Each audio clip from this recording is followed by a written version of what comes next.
Hey guys, happy Wednesday. I'm Angela, and this is the oily pregnancy chat. So you can search for this via hashtag oily pregnancy.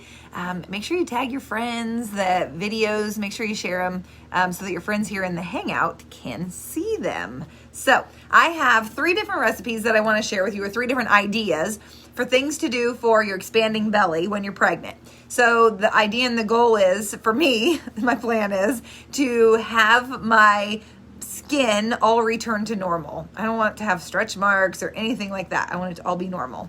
So 3 recipes, and I change these up. I don't use them, or I kind of use them on rotation. Let me grab the goodies here. So I layer 2 things typically every time I put something on, and I do it every morning and every evening. And I'm guessing that I'll do it more. Right now I'm 16 and a half weeks pregnant. I'll do it more as I get more pregnant and my belly gets bigger, because it'll just get tighter and tighter. But because like in the very beginning, before I really noticed it increasing, I was just doing this kind of a couple times a week type of thing. So the first thing that I did is I have a bottle of frankincense. This was an empty bottle, and I put 25 drops of frankincense in it with V6. And I take this and I literally just rub it all over, and then I spread it out, rub it and lather it in, or get it to absorb. And then on top of that, I'll put Shirleme, I think is actually how you say this.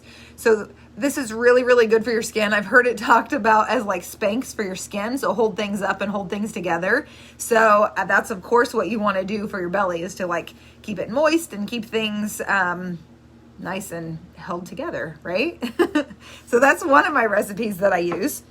And then the next one is that I use 3 drops of the Bloom brightening essence. I love this stuff on my face. So you think of it as amazing for anti-aging and keeping our face looking good and our skin on our face looking bright.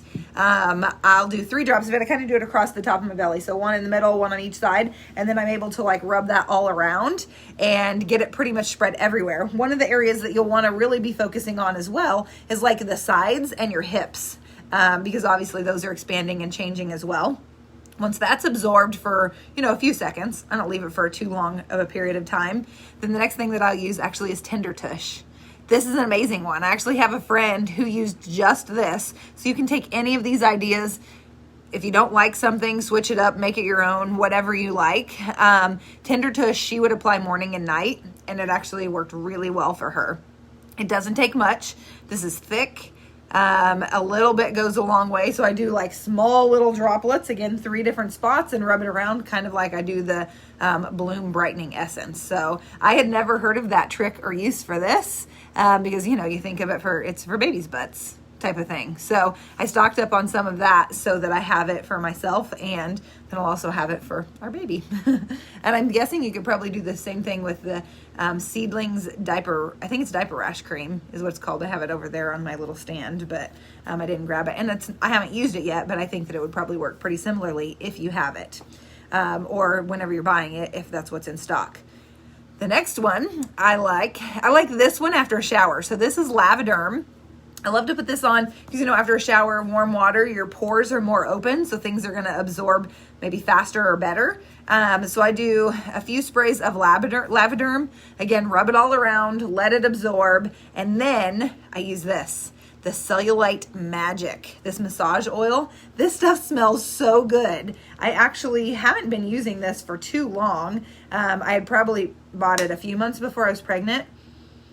I love the way this smells. I'm not actually sure what oils are in here. Who's used this? But this obviously is not specific to pregnancy. None of this stuff is, but there's many different uses, but that's how I'm using it right now. Let's see, I was gonna see if I could tell what oils are in here. So it's got grapeseed oil. It's got grapefruit oil. It's got cypress, cedarwood, clary oil. I don't know if that's clary sage or something else, but I haven't had any issues with it. Sweet almond oil or olive oil. So the reason that I say I haven't had any issue with it is you don't use clary sage until you're actually like trying to give birth. But it must be, if that is what it is, it's such a small percentage because it's pretty far down on the list, so that it hasn't affected me or anything. So that's what I've been using. So I'd love to know which one are you guys' favorites.